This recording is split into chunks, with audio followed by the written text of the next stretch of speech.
Hola, esta es la segunda temporada de Ping Pong Podcast, un espacio dedicado a la poesía, donde los poetas dominicanos Frank Baez y Alejandro González Luna invitan a artistas de todo el mundo para que nos hablen de sus creaciones. Esta temporada nos llega gracias al auspicio del Centro Cultural de España de Santo Domingo.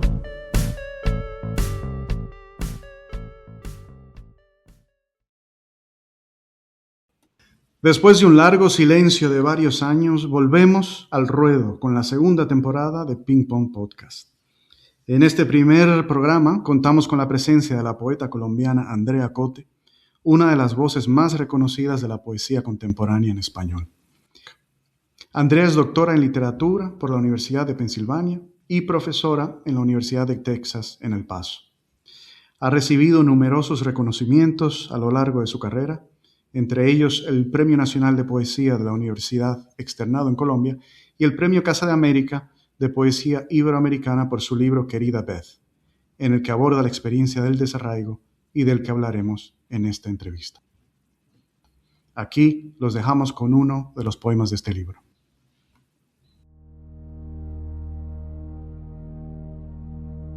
La multitud.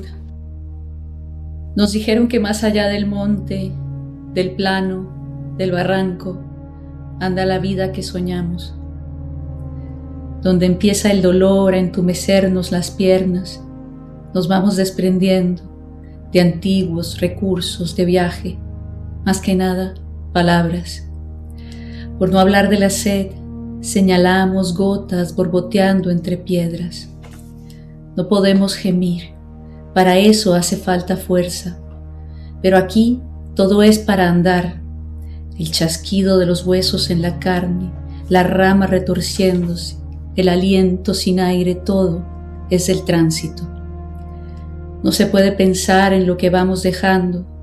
Amar es lo opuesto a irse, amar es hundir la raíz en algo.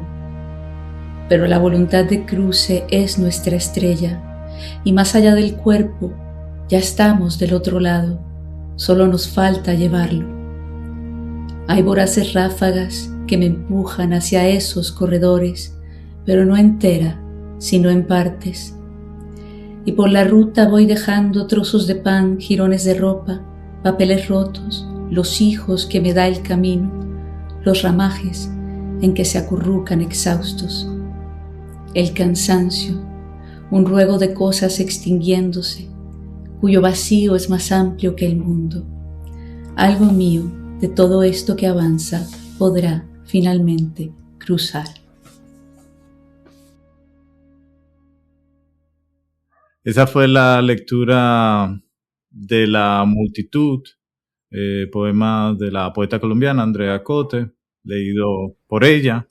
Andrea, muchas gracias por aceptar nuestra invitación a Ping Pong Podcast para hablar de tu libro que nos gustó mucho, Querida Beth. Y bueno, ese poema es el que cierra el libro, La multitud.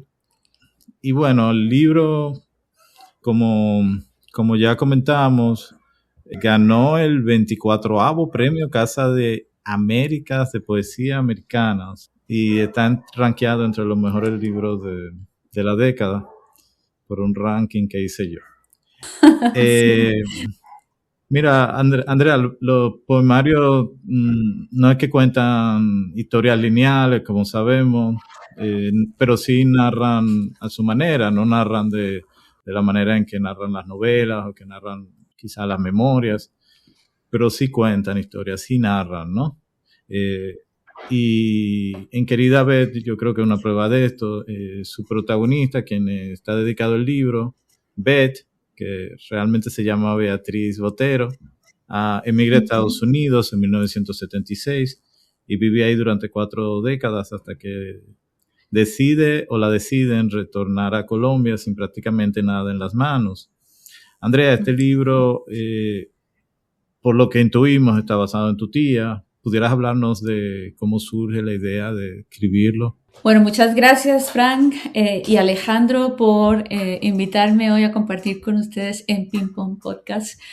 Me me honra estar aquí con dos personas que admiro y quiero y bueno, y hablando sobre este libro que es tan importante para mí. Eh, mm, sí, Frank, el origen de este libro fue, esto ya lo he comentado en algún otro momento, surgió de una conversación que yo tuve con esta tía mía un día en su casa de New Jersey. Yo sabía que tenía una tía, como yo creo que la mitad de mi país tiene una tía que se fue a Nueva York o a New Jersey o a Miami, ¿no? En algún momento, en alguna de las distintas olas migratorias de gente de mi país que ha venido a los Estados Unidos buscando oportunidades, ¿no? El caso de Beth, ella vino en los años 70. Su situación particular era migrar a propósito de la visa de compromiso para matrimonio, ¿no? La suya era la historia de una promesa un poco animada por esa gran narrativa que precede, que es la de el amor como aquello que está supuesto a cambiarnos la vida, a darnos un destino diferente.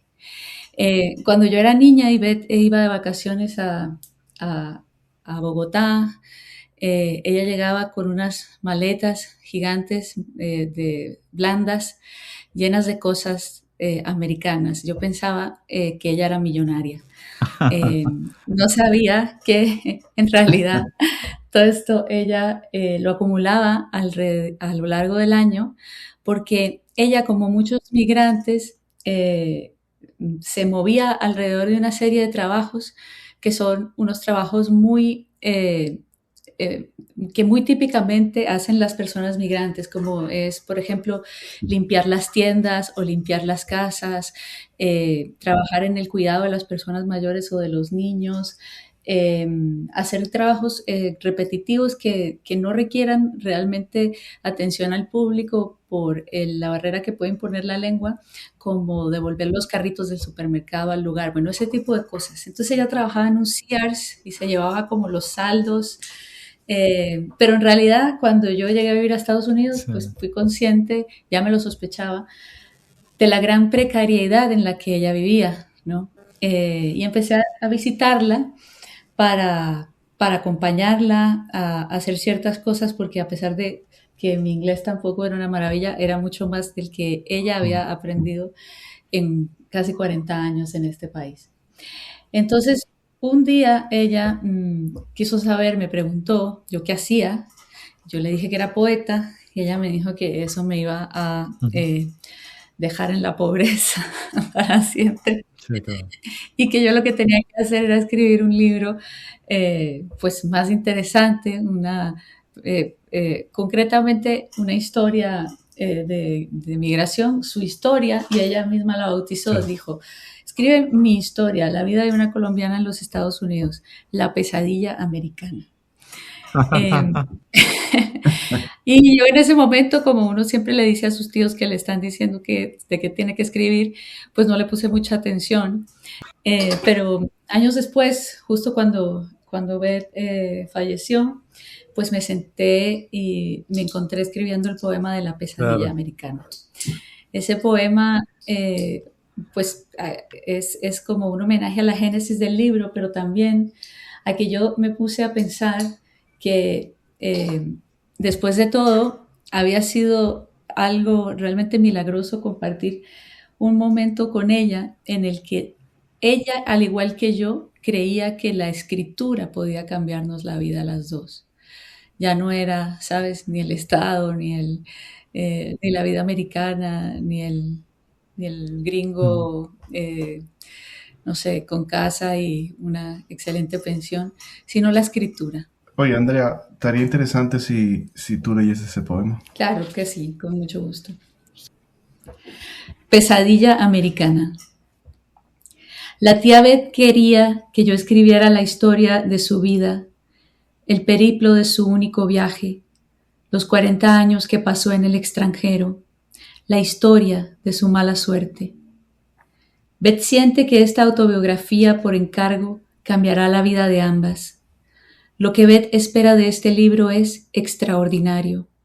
Escribir contra el asilo, escribir en lugar de ser pobre, escribir para no cocinar, para no dormir, escribir para el olvido. Andrea, mira, al principio del libro, en una nota, tú escribes lo siguiente. Este libro está escrito con fragmentos, cartas, datos, diarios y notas, retazos de voz propia y de otros, pero es sobre todo un poema porque se sabe que es una historia completa, porque se sabe que una historia completa solo puede contarse entre sus grietas. Entonces queríamos preguntarte un poco sobre la estructura del libro. En algún momento creo que lo has llamado una narración en verso, pero también un poemario. Sí. Entonces, tienes, además de los poemas, ¿no?, unos textos que podrían ser notas de diario o apuntes biográficos, ¿no?, de tu tía. ¿Qué nos puedes decir sobre ese aspecto formal del libro? Pues sí, en efecto, cuando yo empecé a escribir el libro con la idea en principio, de hacer un texto simplemente un homenaje como muy personal, probablemente yo estaba pensando en hacer alguna especie de crónica o de diario de mi encuentro con ella al final de su vida, pero pues fue imponiéndose el poemario y sin embargo yo quería contar la historia. Yo además siento que hay un clima general en la escritura en este momento que es propicio para los libros híbridos. No creo que se trate de una simple tendencia o una, no sé, fascinación por el texto híbrido. Creo que también se trata de una necesidad. Se trata de un momento en el que ni la narrativa ni la poesía en su diseño y en su explicación clásica o más aceptada permiten suplir esta cuestión que tenemos que contar, que tiene que ver justamente con relatos, promesas y historias que están rotas, ¿no? La de Beth es una historia de relatos rotos, de cuentos rotos. El del amor, el del país, el del trabajo, el de la suerte. Todos esos relatos están rotos, entonces como que pide un formato así, ¿no? Que sea un formato un poco erosionado, un poco que muestre la dificultad de todas estas narrativas encontradas y en cierta medida enfrentadas, ¿no? A propósito de una vida que sobre todo tuvo alrededor de la cual hay mucho silencio. Ese silencio también tenía que aparecer, porque yo siento que uno de los grandes temas no de este libro, sino de la historia que invoca, sobre todo, es la de la obliteración o la pérdida de la memoria de los migrantes. Que los migrantes en situación irregular, sobre todo, están viviendo unas vidas espectrales, tratando de no ser vistos, tratando de no ser escuchados, tratando de no ser percibidos. Y entonces el lenguaje poético puede prestar dentro de su capacidad de representar el silencio y lo representable y lo irrepresentable, un formato para contar ese vacío, ese dolor, esas grietas, esos hiatos. Tú en un momento del libro refiere a ordenar el olvido. Habla un poco de eso, de ordenar el olvido, y me hace pensar un poquito en eso, en ese silencio, ¿no? En eso que no se quiere contar ni compartir, ¿no? Pero por otro lado, y ya siguiendo la parte más narrativa del libro, uno de los aspectos que llama más la atención es cómo migra Beth a los Estados Unidos. Tú sabes que acá en Dominicana la migración es muy similar, somos muy similar. Yo creo que un libro que funcionaría muy bien aquí en Dominicana y sobre todo con los migrantes dominicanos. Bueno, Beth llega ya gracias a una casamentera nosotros tenemos ese personaje aquí muy claro en República Dominicana, y más aún siendo familia, ¿no? Era una prima suya. Entonces, Andrea, yo te quiero pedir que nos hable un poco de esa parte, pero también quizá que termine leyendo el poema Una esposa para Don. Ok.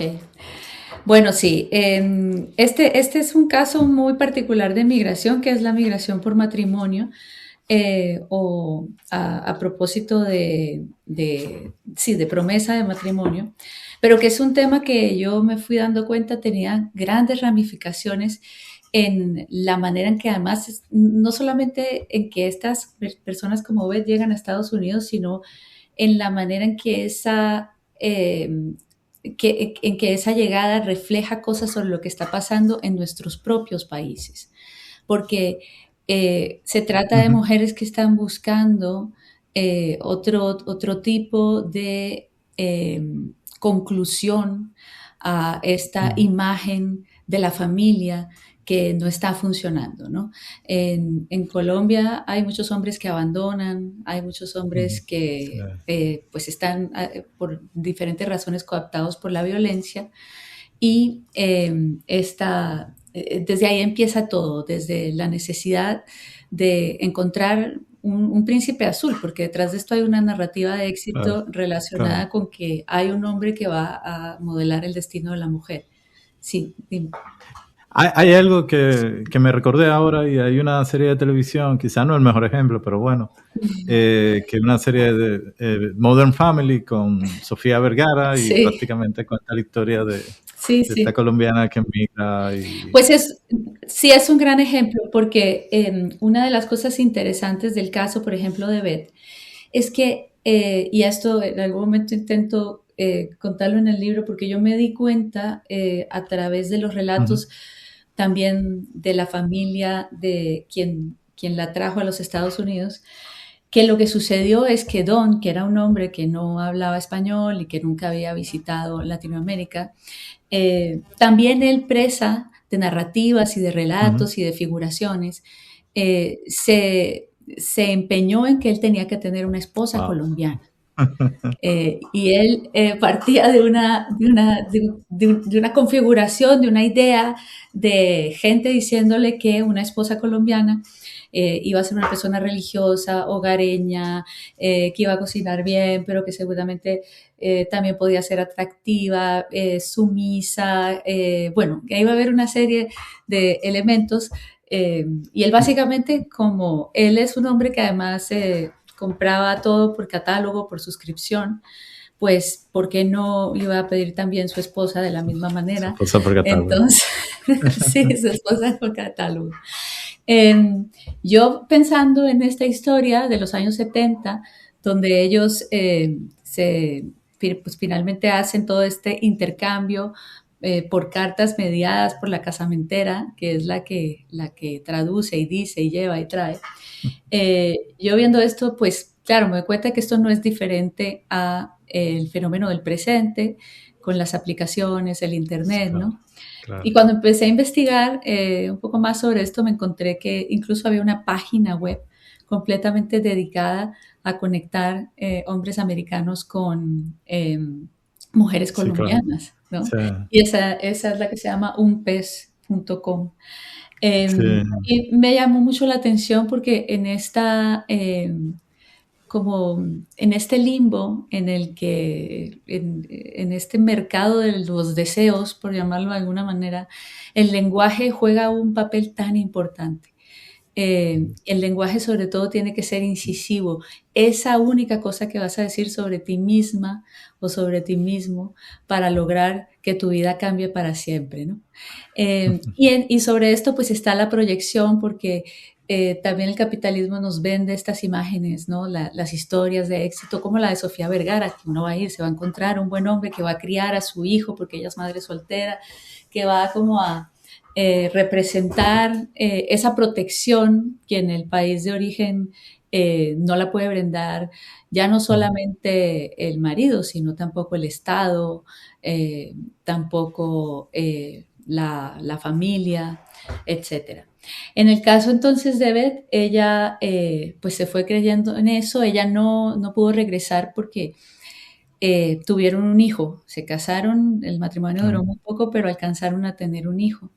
Y una de las cosas que está detrás de esta, y que es muy triste, que está detrás de esta idea de conseguirte la mujer colombiana, que esto también funciona con otras nacionalidades, la ucraniana, la rusa, o sea, hay como unas ciertas nacionalidades que pasan de alguna manera por este estereotipo, donde además es muy importante para estos hombres que la persona no hable mucho inglés. Uno se pregunta, pero ¿cómo se enamoraron si no se entendían el uno al otro? Resulta que eso era fundamental para él, para esa estructura en la que ella tenía que depender completamente de él. A Beth le costó años conseguir sus posibles beneficios como madre soltera y demás, porque ella se cambió el nombre cuando se casó. Es algo que hacen la mayor parte de las mujeres migrantes para mezclarse mejor, para difuminarse mejor en el camino pues de esa asimilación.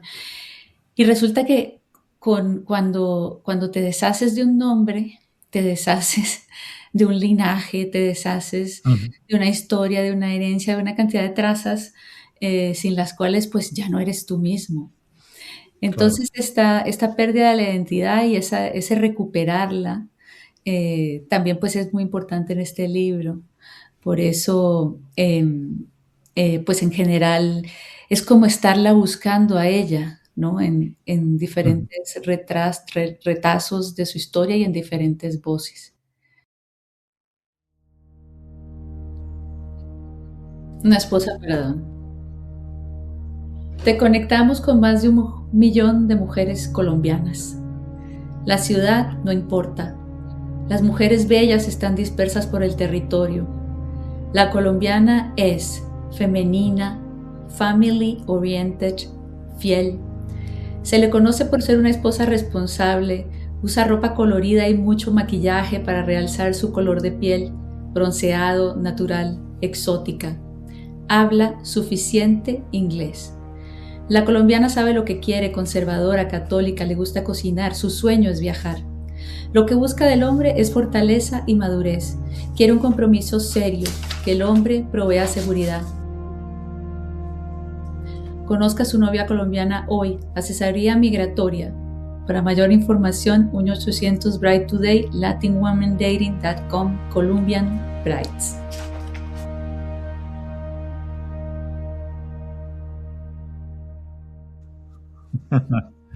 Buenísimo. Este lenguaje, ¿no? Como yo lo quería transportar tal cual es, ¿no? Porque me parece muy atractiva esa practicidad para algo tan aparentemente Complejo, ¿no? elevado como es el amor, Sí, ¿no? exacto. Sí. Elevado, claro. Exacto, todo. Pero fíjate que, y luego están estas compañías, ¿no? Que te hacen, que te organizan. Hay unas cosas que averigüé, pero que luego no quedaron en el libro. Por ejemplo, había un hombre que hacía unas fiestas en Barranquilla. Hubo una fiesta en Barranquilla donde había 17 hombres y 500 mujeres. ¡Wow! Yo digo, pero esto, o sea, para hablar de falta de paridad, esto era una cuestión bastante impresionante. Sí, sí. Andrea, en el libro está presente el tema de la pérdida de lo que sería el paisaje propio, ¿no? Del lugar de origen. Y también del idioma, de la lengua, como has mencionado antes. En una de las notas, de hecho, escribes, se me olvida el español y no aprendo el inglés. Referencia a Beth. ¿Qué nos puedes decir sobre esa tensión, sobre lo que significa esa pérdida para un migrante? Y quizás luego...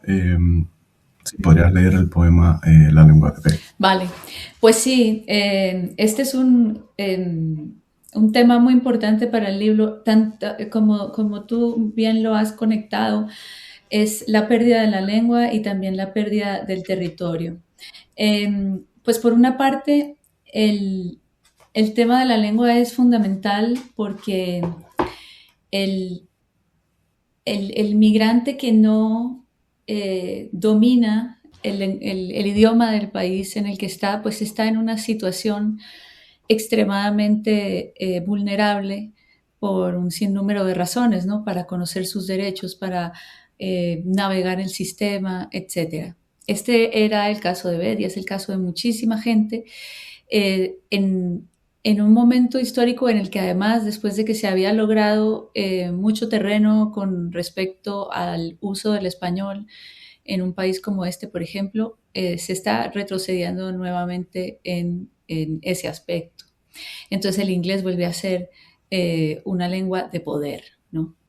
Debajo de ese amordazamiento, porque es que actúa casi de esa manera, está ese espacio un poco liminal en el que se va quedando el migrante, porque la gente a veces, como es el caso de muchos, y cuando yo estaba escribiendo este libro, como te das cuenta, hay una cosa con la voz narrativa o poética aquí, que es que se siente identificada y no se siente identificada, o sea, teme un poco el espejo en el que se está mirando con esta tía, ¿no? Porque en efecto lo que al final también comprueba Beth es que el retorno no es realmente posible. Porque después de 40 años en otro país, el país al que se desea volver, pues simplemente ya no existe. Y no solamente se vuelve complicado, sino que además ese otro país tampoco tiene un lugar para esas personas. Normalmente, además, complementando el tema del idioma, está la herencia cultural material del trabajo de una serie ya muy larga de generaciones de hispanos que han ayudado a construir este país, pero que realmente pues envían todo su dinero a Latinoamérica, no tienen... no tienen y no tienen propiedades, entonces en ningún lado está esa memoria material de quiénes fueron, las fotografías, las vidas que vivieron, cómo amaron, etcétera, ¿no? Eso me parece increíblemente difícil, y ese fue el caso sin duda de Beth, ¿no? En algún momento yo trato de referirme a eso en un poema que termina diciendo que desaparecer también es un legado.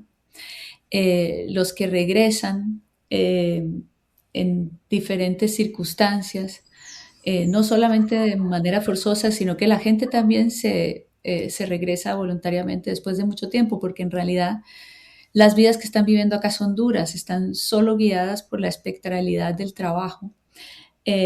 A veces tienen también problemas acomodándose en su país de origen, ¿no?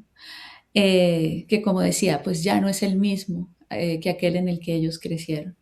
En el poema La lengua de Beth yo estoy tratando de construir imágenes sonoras alrededor de una experiencia que creo que también es muy desgarradora, que es esa primera vez que uno va, o alguna de esas veces en que uno va al médico en otra lengua y tiene que hablar de su dolor, ¿no? Como toda esa carga simbólica de no poder realmente expresar por completo lo que uno siente, ¿no? Volviendo a Sofía Vergara, a mí siempre me gustó que ella en algún momento de ese show dice, es que yo soy muy inteligente en español, ¿no?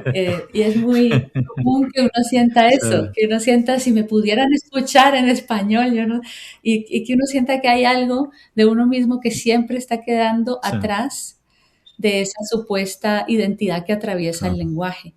Y que uno siga regresando a una zona de confianza, hablando su lengua materna con sus amigos, que comparten esa misma lengua, es algo bastante común sentir eso. Entonces, la lengua de Beth.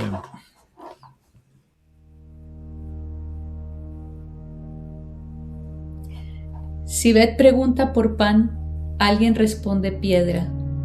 Si piedra es lo que hace falta, recibe a cambio un silencio blando. La historia de ella entre los otros es la de la lengua equivocada. Beth recoge un puñado de caramelos en la sala de espera, desteje el dulce del celofán, desliza uno o dos sobre la lengua dormida, muerta. Un ropaje de siglos envuelve el cubo denso, indestructible, se traga otro más. La lengua de Beth se transforma en dulzura taponada. Su lengua atiborrada profiere un desatado silbido. La impaciencia de la enfermera adivina lo que dice. La impaciencia de la enfermera tira de la lengua de Beth y la enrosca. Un nudo de mieles atado de vocablos recientemente olvidados. Por los pasillos, la indiferencia de la enfermera empuja, arrastra y cruje, pero no habla. En el centro de la lengua de Beth estalla una sed desconocida. De toda excesiva dulzura se desprende una amargura sin nombre.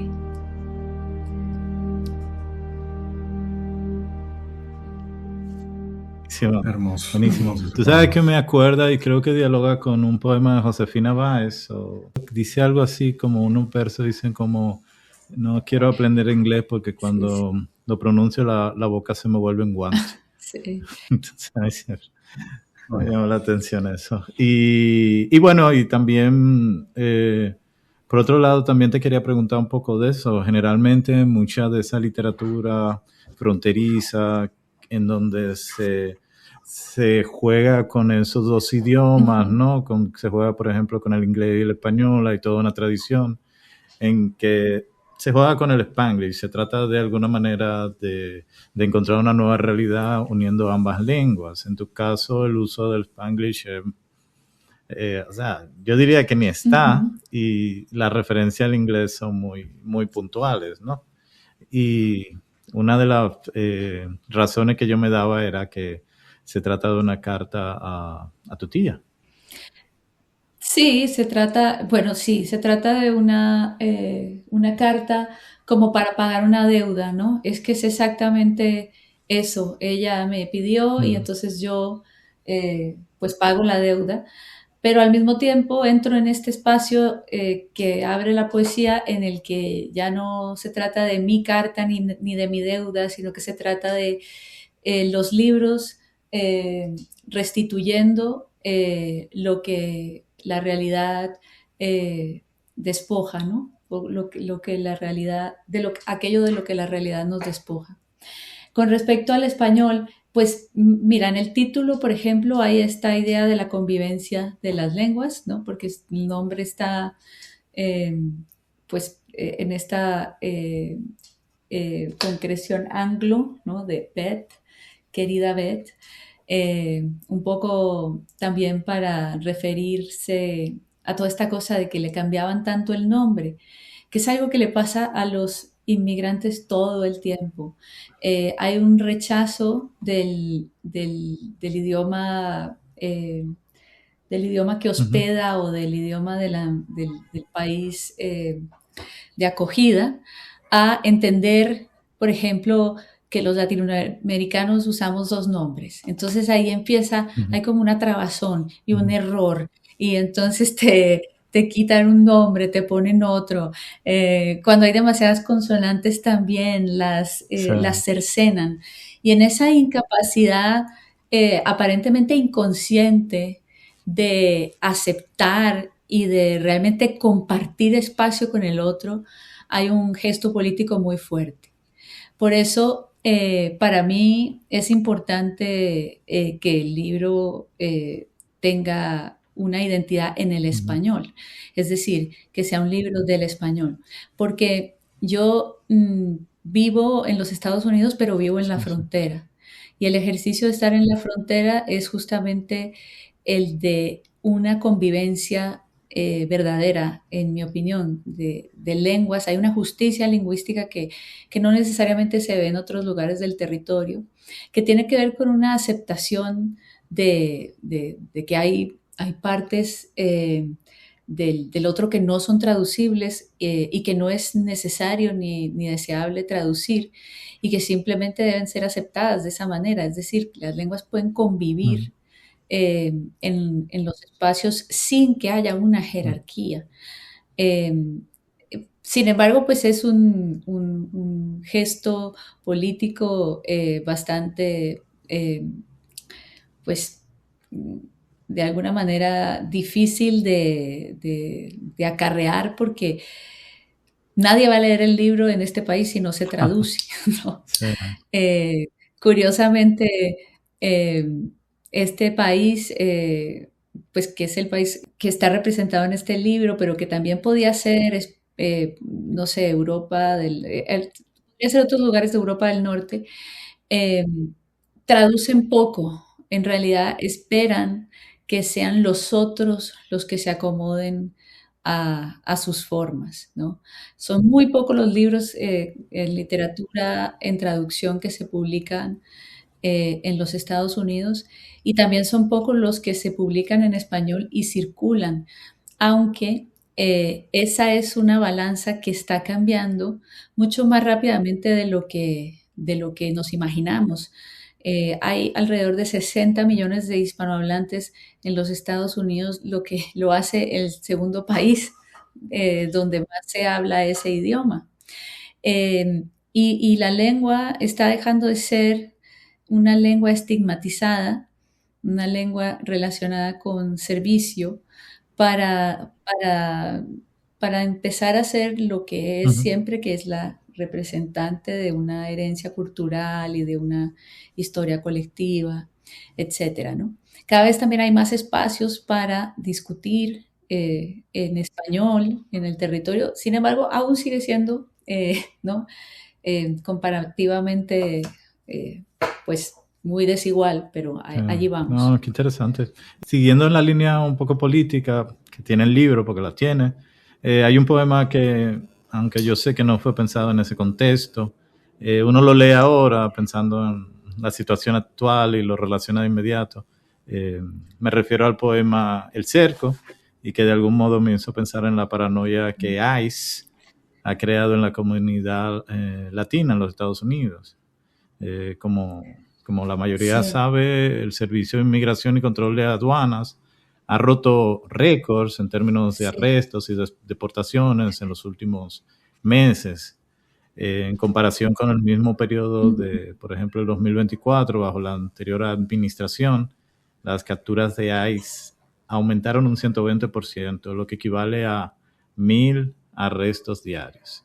Entonces, quizá tú pudieras leer primero el poema para más o menos entender el contexto y Sí, luego discutir al respecto, ¿no? me encanta esta lectura que has hecho. Sí, es increíble. A ver, Cerco. Desde hace semanas los estoy esperando. Sé que vienen por mí. Al amanecer, a medianoche, compruebo puertas y cerrojos y vuelvo a empezar. El día se consume en disponerlo todo para su llegada.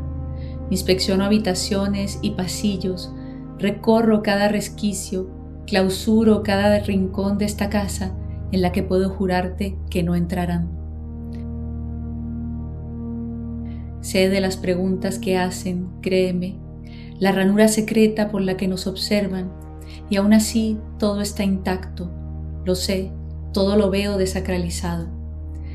Hemos cerrado las puertas, hemos cerrado la boca y los ojos adentro de los párpados.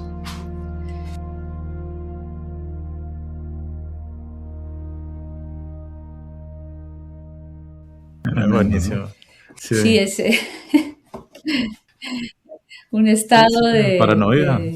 Sí. de Y paranoia bueno, no es absoluta. nada, te digo, un gran millones de personas están en ese estado ahora, realmente en los Estados Unidos. Sí, hay esta cosa de la deportación también, eh, del temor a la deportación, que es justamente completar un círculo como el de Beth. O sea, además de todo lo que puede pasar, en el caso de Beth, por Ujú. ejemplo, ella vino a este país con dos maletas y regresó con dos maletas.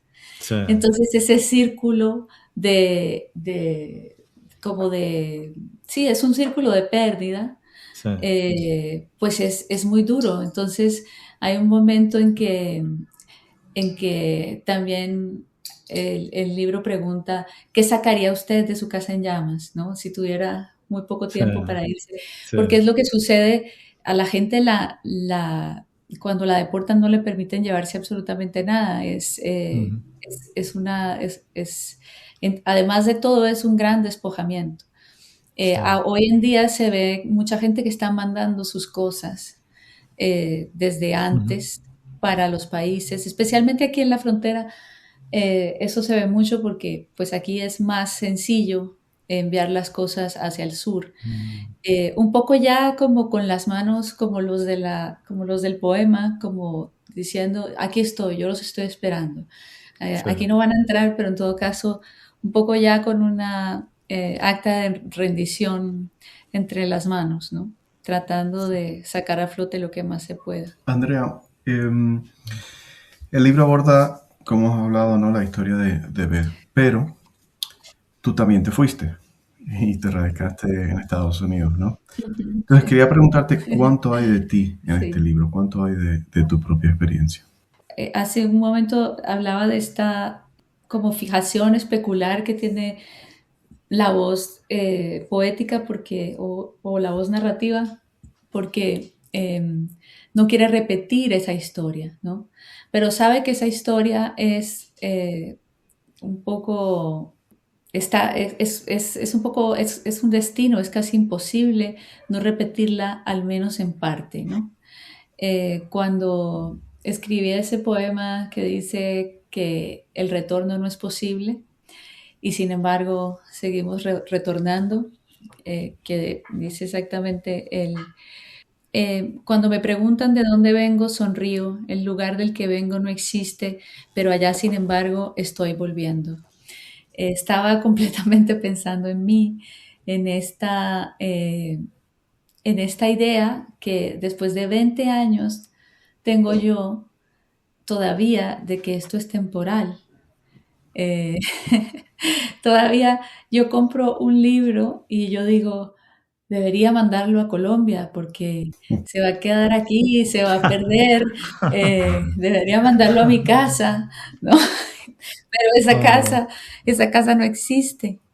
Eh, y yo tenía la gran certeza de que era temporal hasta que nacieron mis hijos y empecé a darme cuenta de que se me estaba cambiando como la ecuación de lo que es la raíz, ¿no? Porque ahora yo siento que tengo la raíz en ellos y que ellos serían como ese territorio del que yo no quisiera separarme, del cual quiero estar cerca. Pero entonces quedo escindida porque en efecto siempre he sentido que este no es mi país. Yo tengo un país, una lengua, una identidad muy clara. Esto ha sido un viaje, pero, pero ya se ha alargado un poco, ¿no? no, no, que estaba pensando mucho en esos juegos de dualidades, pero también en el que tiene que ver algo espiritual. Esa misma idea como de ser poeta es un juego de dualidad total. Esa idea de Sí, son, oscuridad, luz. Y estaba pensando en algo ahora que me acordé que tú mencionas en el libro, que te va a los Estados Unidos y te para el oficial de migración y en un momento te dice que sí, te va a estudiar español y él dice, pero ¿a qué tú vienes a los Estados Unidos a estudiar español? sí, sí. Entonces, Y luego yo digo, y yo no sé tampoco y me he pasado la vida entera tratando de entenderlo. claro, No, que sin saber caigo en un ciclo, pues, en el ciclo más antiguo y menos original que es el de Ulises, ¿no? Eh, sí, Tratando de regresar y tratando de regresar y no no por otra cosa distinta que es que no hay otra, digamos, para los griegos ese regreso a casa es la única bondad posible, es el único honor posible. mm, Uno estaría incompleto de otra manera, ¿no?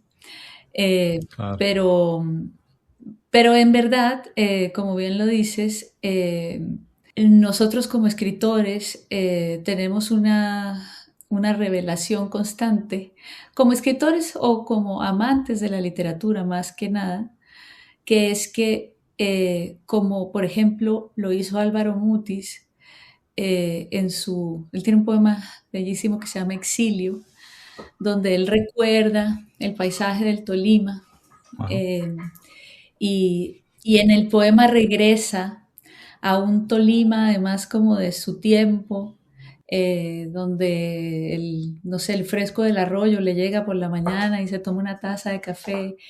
eh, y cuando uno lo lee, uno siente que a fin de cuentas, pues no hay más territorio que ese, ¿no? Que la poesía, que esa capacidad de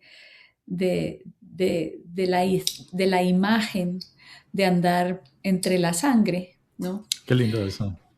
Hay una cita muy bonita que tú recoges de Cristina Peri Rossi, que partir es siempre partirse en dos. En dos. Y bueno, yo quiero pedirte ya que un poco para cerrar el poema, el programa, hay uno de los poemas que tiene que ver con el regreso de Beth, que vuelve a ser Beatriz, ¿no? Que cuando vuelve al trópico. El Sí. poema se titula Nieve y si por favor lo pudiera compartirnos. Sí, voy a terminar con el poema, pero antes una cosa nada más que Ajá. me hiciste pensar en Cristina Peri Rossi, ese libro muy bello que para mí fue muy importante, se llama Estado de Exilio, Mm. y ella hace una introducción y, y me encanta lo que dice en esa introducción porque ella dice, si el exilio no fuera una terrible experiencia humana, sería un género literario. Oh, muy bueno. Y a mí me encanta porque en el exilio es donde se pesa de una manera tan extrema esa relación a través de la cual nos construimos, que es la que llamamos casa, lengua, territorio, país, ¿no? Entonces, ¿qué pasa cuando esa contigüidad no existe? ¿Qué somos, no? El exilio nos pone ontológicos, ¿no? En ese aspecto. Bueno, nieve. ¿Qué estará haciendo Beth a esta hora en el trópico? Con botas de invierno en el balcón, viendo cruzar aviones de los que no sabe nadie, como de ella misma, si van o vuelven. ¿Qué pensará Beth ahora que una fina llovizna de papel picado colorea la baranda en que se apoya? ¿Será nieve?, se pregunta. Igual que la primera vez hace 40 años, cuando un rocío de láminas resquebrajadas comenzó a cubrir el mundo y por primera vez le dio un uso a la palabra pórtico. ¿Por qué suspira Beth mientras contempla las consabidas mieles del retorno, la cosecha de tantas compensaciones del regreso, entre las cuales se destaca, sin ninguna duda, conquistar finalmente el privilegio de no soñar?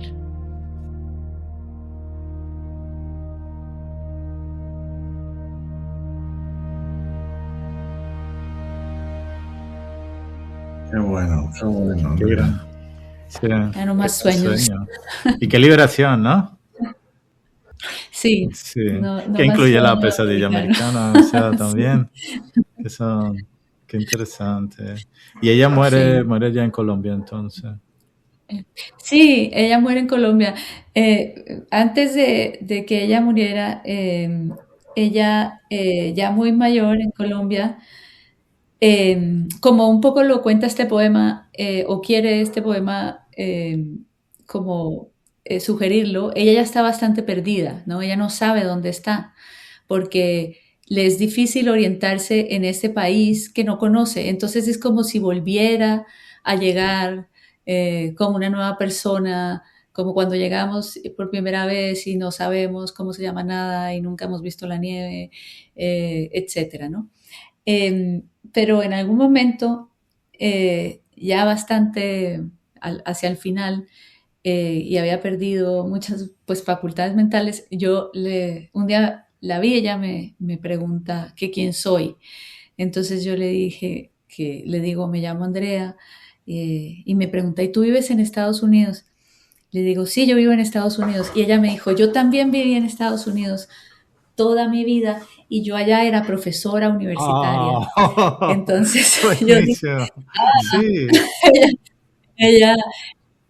Yo dije, o sea, entonces ella soy yo. Claro. Y me entró así como la cosa de... Ahí la dualidad de nuevo. Finalmente... Y podemos intercambiar vidas. Y sí, porque entonces también en esos laberintos de la mente también vuelven a jugar las narrativas, ¿no? Hay una facción de su memoria, quién sabe si perdida o no perdida, donde su vida fue otra, más parecida a la mía, o donde quizás todo fue diferente. Al final son como sueños, ¿no? El pasado y tú lo moldeas sueños, sí, a como te convenga. Sí, yo cuando sea ya muy mayor les diré que tuve 4 trabajos. No sé, espero no recordar la pesadilla americana como... Te casaste con un señor que se llamaba Don. Como pasado inmediato, sí. Que se llamaba Don, exacto. Ella tuvo un hijo que también se llama Don. En realidad es muy gracioso hasta el punto de la ridiculez que estos personajes realmente se llamen Don, ¿no? Porque Don o Donald, Don es corto para Donald, pues representa como esta masculinidad de la que vienen huyendo estas mujeres y en la cual indefectiblemente se ven atrapadas nuevamente de otras maneras, pero sí, ¿no? Pero ellos siempre se llamaron Don antes de que el presente nos probara, digamos, una versión más o menos cercana a la idea de esa masculinidad.